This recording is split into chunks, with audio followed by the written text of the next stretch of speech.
ئەم سکاڵایە تەنیا فەرمانبەرانی هەرێمی کوردستان هاتوونەتە بەغدا و تۆماریان کردووە، هیچ لایەنێکی سیاسی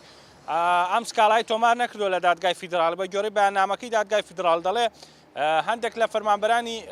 یاخود موچەخۆرانی هەرێمی کوردستان هاتوونەتە بەغداد و سکاڵایان لە دادگای فیدراڵ تۆمار کردووە لەسەر پرسی نەناردنی موچە و یاخود ڕاگررتنی ئەو نووسراوی کە لەلایەن تەیب سامیەوە هاتۆ بۆ نەناردنی موچەکە. تەوان ئەم بڕیارە پێشتر دراوە لەلایەن دادگای فیدراڵی و ئاراز، یعنی بابەتی یەکلاکردنەوەی موچە دادگای فیدراڵی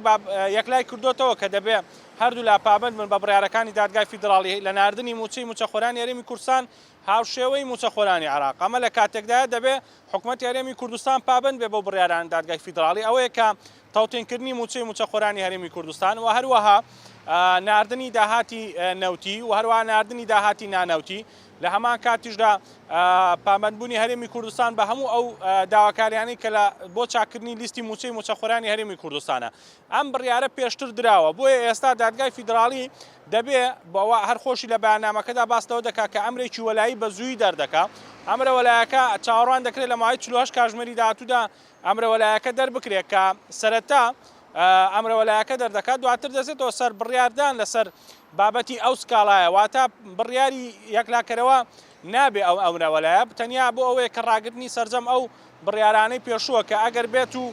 موچەی موچەخۆرانی هەرێمی کوردستان کراوە بە بابەتێکی سیاسی یاخود کراوە بە مزایدەیەکی سیاسی بۆ نەناردنی موچە. ئەم پرسە بەو شێوە دەبێت ئەمرە وەلایەکە کە دەرچێ ڕاستەوخۆ هەر نووسراوێک لە وەزارەتی دارایی عێراقەوە دەرکرابێ یاخود هەر بڕیارێک دەرکرابێ پوچەڵ دەبێتەوە و ڕاستەوخۆ موچە ڕەوانە دەکرێت. بەڵام بە گوێرەی ئەو ستاندەرانی کە تەبعاً دەبێت دادگای فیدراڵی لەگەڵ دارایی هەرێمی کوردستان و دارایی عێراقیشا قسە بکە کە هۆکاری نەناردنی موچەی مانگی پێنج چییە، چونکە پرسی ئەم سکاڵایە کە تۆمارکراوە تەنیا لەسەر پرسی موچەی مانگی پێنج نییە، بەڵکو لەسەر پرسی موچەی موچەخۆرانی هەموو مانگەکانە. لە هەمان کاتیشدا باسی خاڵێکی گرنگ کراوە لە بەیاننامەکە ئاراز کە دەڵێ دەبێ تەوتین بکرێ، ینی لە سکاڵاکەدا باس کراوە کە داوا کراوە موچەی موچەخۆرانی هەرێمی کوردستان تەوتین بکرێت لە یەکێک لە بانقەناوەندەکان. ئەمەش ئەوە دەگەڕێتەوە کە باسی هەژماری من نەکراوە، واتە ئەم پرسە هێشتا درێژە دەخایانێ. ئەمرە وەلایەکە ڕەنگە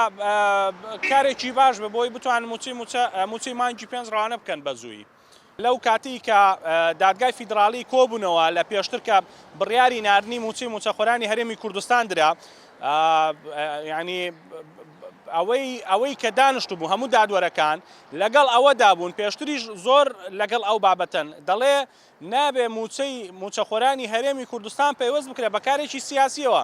بە ناردنی داهات، بە نەناردنی یاخود ڕەوانە نەکردنی نەوتی هەرێمی کوردستان، کۆمەڵێک بابەتی دیکە دەڵێ نابێ پێوەست بکرێت بەو بابەتەوە، نابێ ڕەبط بکرێت بەو شتەوە. موچەی موچەخۆرانی هەرێمی کوردستان موچەی خۆیان هەیە دەبێت وەری بگرێت.